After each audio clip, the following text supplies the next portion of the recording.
27 mars 2024, solo la plus ya mokola lelo bandi boza tellement ebele ya kolanda yango mbote nebino. En tournée intercommunale, la ville province de Kinshasa, commandant de la police nationale congolaise en charge de la ville de Kinshasa, le général Blaise Kilimbalimba Kitaki Lobieleki, na commune ya Monga Fula Bozobadite.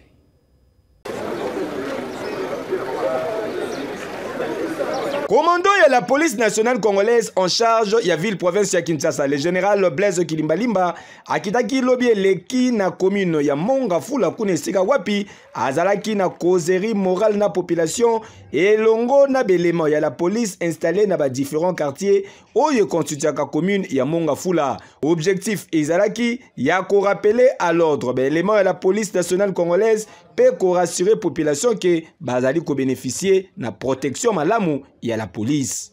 On a kutala la instruction ya hiérarchie na maimatali sécurisation ba tuna biloko mako. Na ndenge totali wana tukakomona bino, je crois que etelemeli ya kisiki monguna ya population akoki kolonga biso te. Tala ndenge bozali propre, tala ndenge botelemi lokola libaya. Cependant, pour rappeler, pour la nuit de Konyao, il n'y a pas longtemps, quartier Oyo na Ebi Malamu, dans le Bakiro na Koleli, Oyo na Zoeli, Biloko Ezana Mapekana. Quartier Oyo, Ezalaki Kimia, Tobane Kolama et Outina. Et Outina va te habiter Mamabe.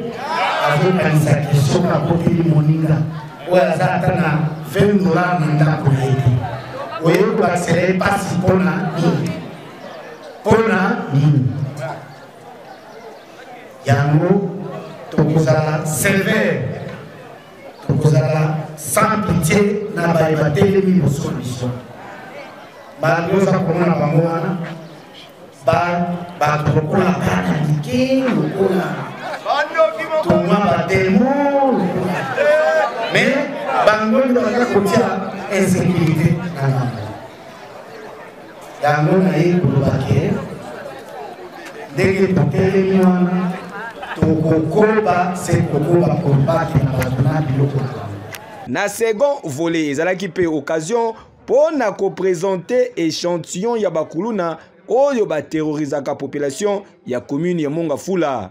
Bande tozobenga bande criminel ya chef de bande Salomon Kupa Josué alias Zulu Telema. Voilà ezali bande ya Zulu. Zulu tombola mosapi bamona yo. Tombola mosapi na yo. Zulu tombola mosapi bamona yo Zulu. Babenga Kaelis qui dirige comme les monsieur ya voilà. Il y a vani la venimba ya commune ya Monga Fula. Ah mwana ya Monga Fula OK. Il y a ndani na Mongo Ngindi alias si malongi Mongo ya vani na veni Bamanga numéro 38 par la Matalki Bala Monga Fula. Jojo mwana mokose na Zulu. Ya vani na veni Mayala numéro 10 na Lunda na Cité Verte. Ye na Selembao. Mwana ndako. Isko pa mama toto de la terre jaune. Mwana a 19 ans autaki université lobi. Azozo ndako na 18h30 bakale na couloir na biso au côté en chef continuer. Ona ko kitanda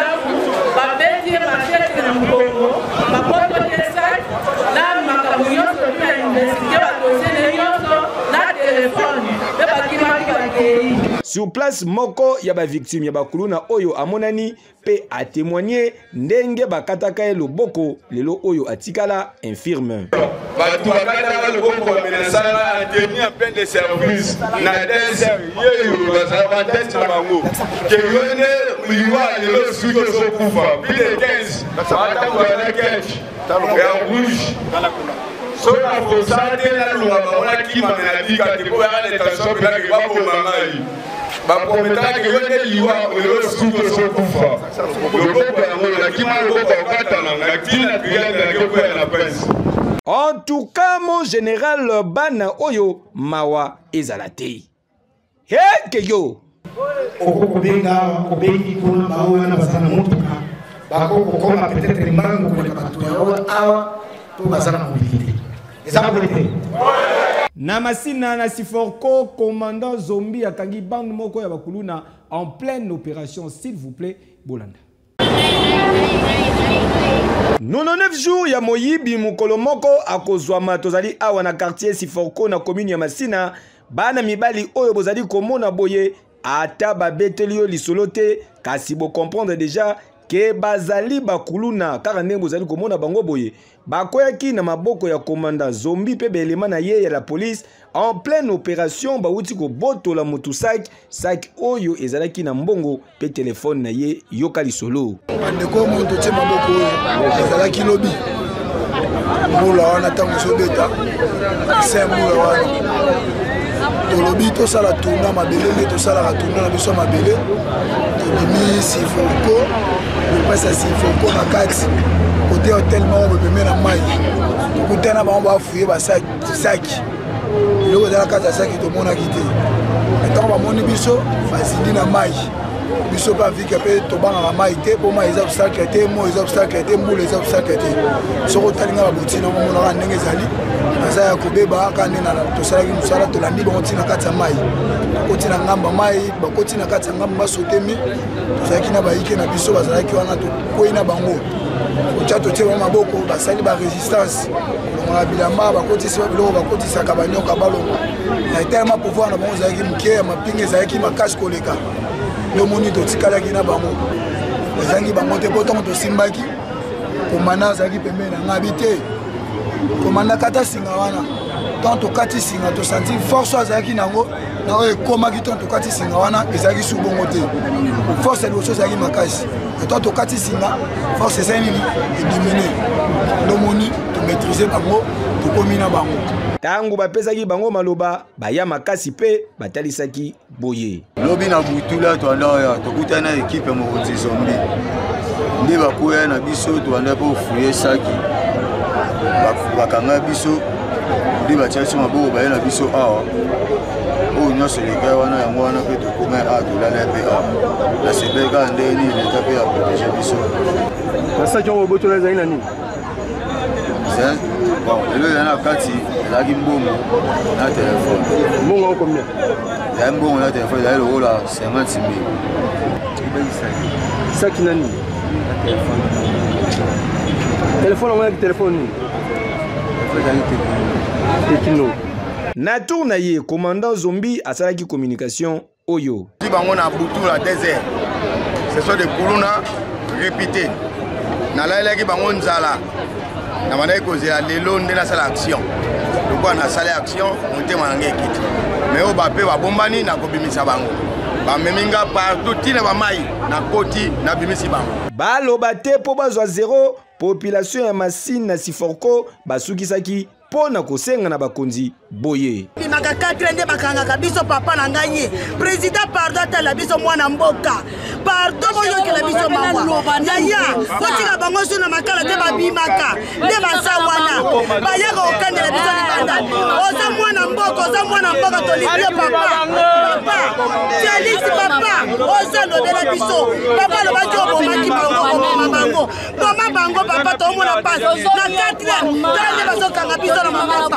batika soki oki ata matanga bana balongolaka biso bilamba alongoli liputa notika na blues pamba azosakana na neti joue soki bakoti makala balobaka ke tokendaka congé kozonga na bango babango mo balobaka tozongaka retour a Chine aramba tozongeli bamama na bino soki navandi na mwana na nga na lupango ye mwana bala mibali oyo akokota okanga mwana na nga na misu na nga tata na mama alobi soko meki nazo viole na misu na yo babakelala na bana na ngomba ti mukola kolemba kolala mwana na yo aye kozongisa ye bakoma bakonji mokonji aza wapi modela boye lobi akobima na ye bakufwa babi basonga te nzamba solo kumu na yebi te kolela na biso ya ngomba yango etushe mitema bakonji basonga te tala bilongi ya boye papa bana boyo bana te basonga te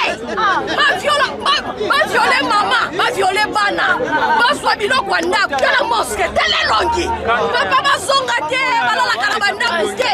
Ah oui, nyonso eza clair souhait ya population ezali se moko justice eyebaka na kopini sévèrement bato ya lolenge oyo po phénomène kuluna oyo esila mbala moko ekoma nini.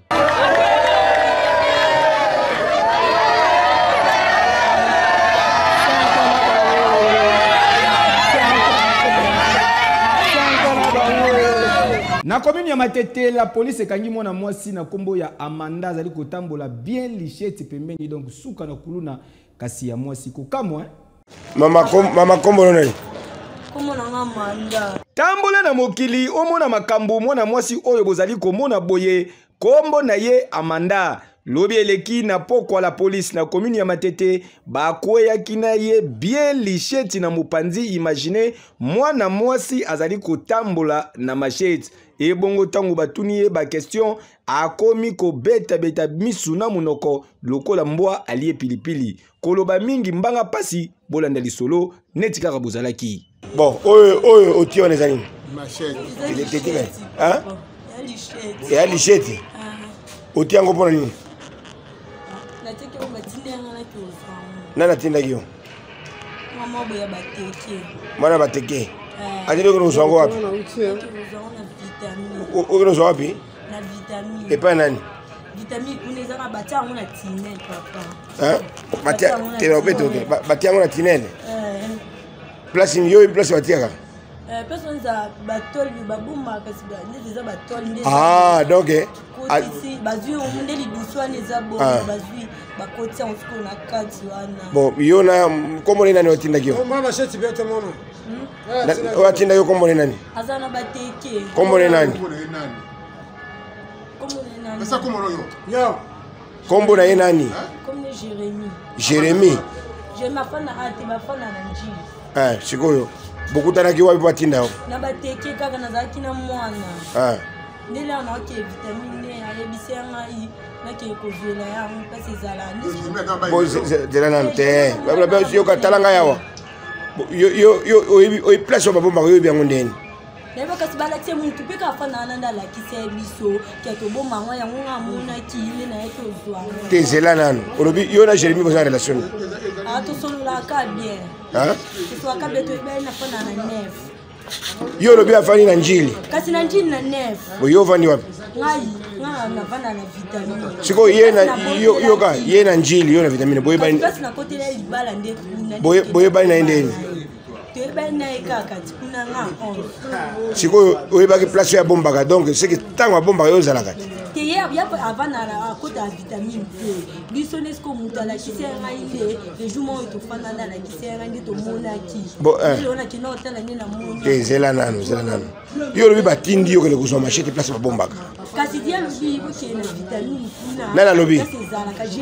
Mais Jérémy yo lobi afana na njili ai machete one. Papa ozo comprendre te na mona ke na bateke. Ngai te mona no nga vitamine ko to na zakina mwana ngai ndi ayebisi ngai. Abini. Ayebisi ngai Amanda soki oyebi place babomaka baplake na vitamine sani oyola ngai nana bombaka abi place babomaka nana bombaka bayaki vitamine kuna yo ntango babombaka yo ozalaka nazala te oki te papa sikoyo oyebi ndenge machine eza place wana jour moto fana na tinel nanyaka mwana adavina wana ye alobaka abi etango babomaka plake na babomaka so bali babima tinel babomaka wana mana yebi na ngai te papa nalonga ngai de a vitamine. Phénomène kuluna oyo ezali kokoba se kokoba na ba forme nyonso e bongo tangu batuni Amanda alakisa ndenge ya bombaka machette bota la démonstration. Te zela nanu longola nono. Longbimisa nanu. Bon, lakisa biso tango osu yango ndeni. Osu yango ndeni. Natol.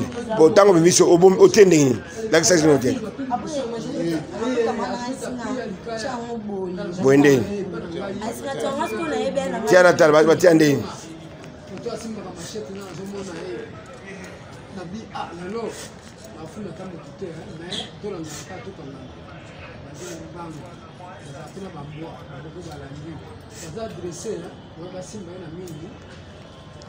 Maman, yo mwana mwasi. Mon général Blaise Kilimbalimba, commandant ya la police ya ville province ya Kinshasa, amanda ye yo azwami soki bosereye akolakisa batu nyonso baoperaka na bango lokola ba Jérémy wana. Tolingi komona ye Jérémy akomi lisusu nani.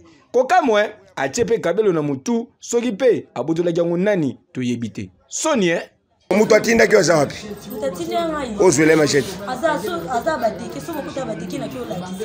Siko aza tuto ki tokuta ye? Comme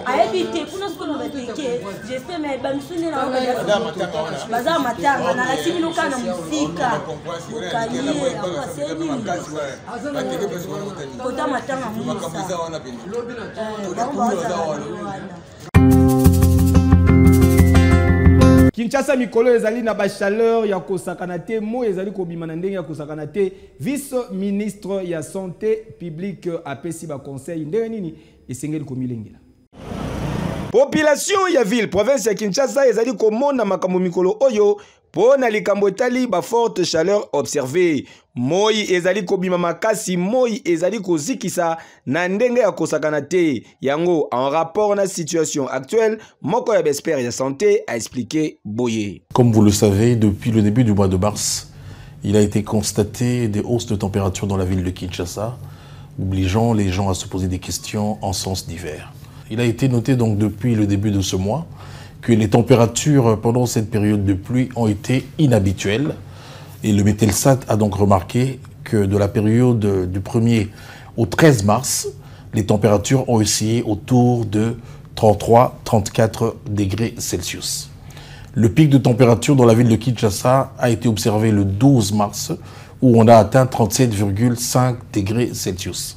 Alors il faut savoir que ces températures qui sont observées au niveau de Kinshasa sont liées à plusieurs conséquences, notamment une diminution de l'absorption et de l'évaporation, mais aussi les circulations de vent qui sont venues de l'Est, donc avec toutes les particules volcaniques. On a quand même retrouvé des vents chauds qui sont venus jusqu'ici dans la ville de Kinshasa, mais aussi la rareté des précipitations. Parmi les autres causes, il est à noter donc justement l'accumulation de tout le gaz carbonique lié à l'échappement, à l'émission des gaz au niveau des échappements des véhicules, mais aussi les différents déchets dans la ville et les industries brassicoles qui ont augmenté le taux de CO2 dans la ville de Kinshasa. Et ça, l'information nous a été confirmée au niveau du ministère de l'Environnement qui dose de temps en temps le taux de concentration de gaz carbonique dans la ville de Kinshasa. Namotuna ya koyeba nini kasi esengeli kosala na période oyo ya ba forte chaleur oyo ya no ezalaki boye. Alors, comme vous le savez, cette hausse de température a des conséquences sur la santé. Particulièrement pour les enfants, pour les personnes vulnérables que sont les vieillards, mais aussi les ouvriers qui travaillent avec une installation directe à l'air libre.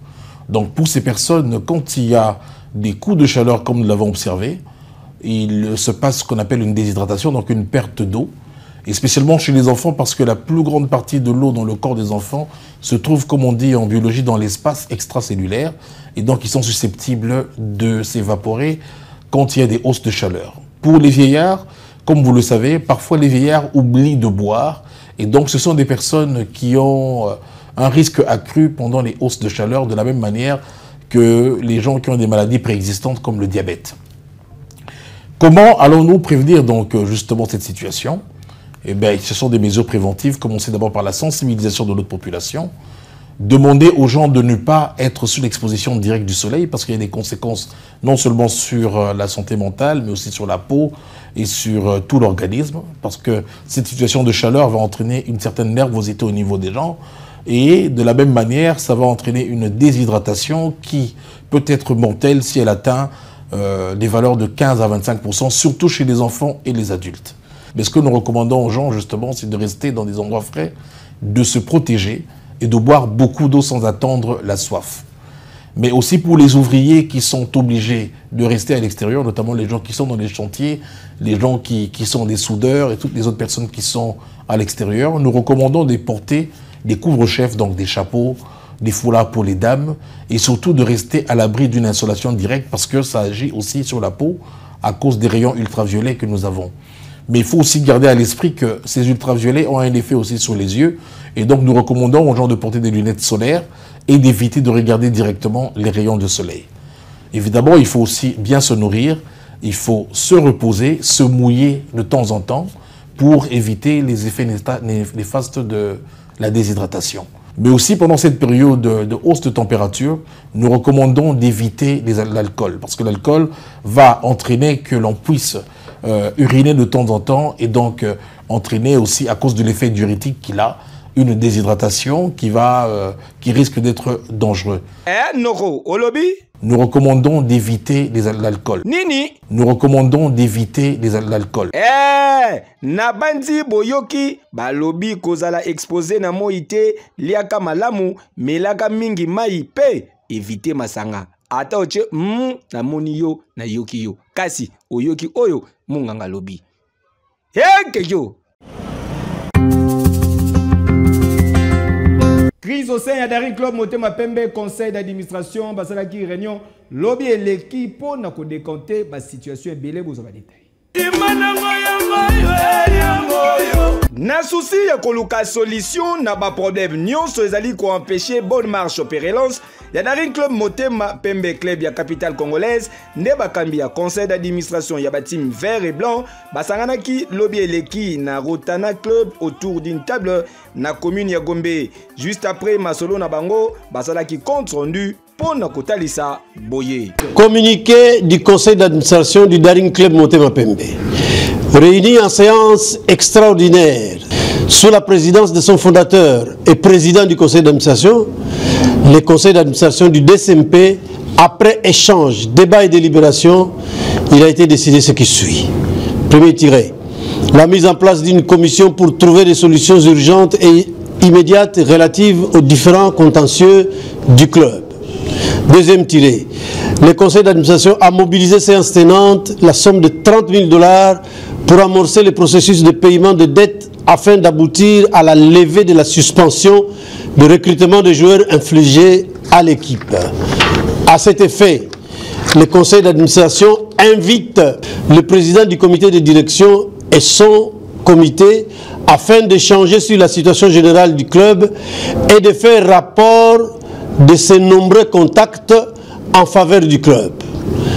Enfin, le conseil d'administration condamne avec la dernière énergie la violation et les actes de vandalisme perpétrés par certains supporters bien identifiés dans la résidence du fondateur du DSMP et président du conseil d'administration, le patriarche Jonas Mukamba Kadiata Nzemba. Je vous remercie. Et Sengeli ko rappelé que depuis plus d'une décennie, Banadora bazali ko traverser ba situation moko ya malamu te pour na santé ya grand club oyo ya République démocratique du Congo. Yango totuni boye. Nani akoki ko sauver imana? Ba réponse bozongisi na bandako. Dossier à suivre.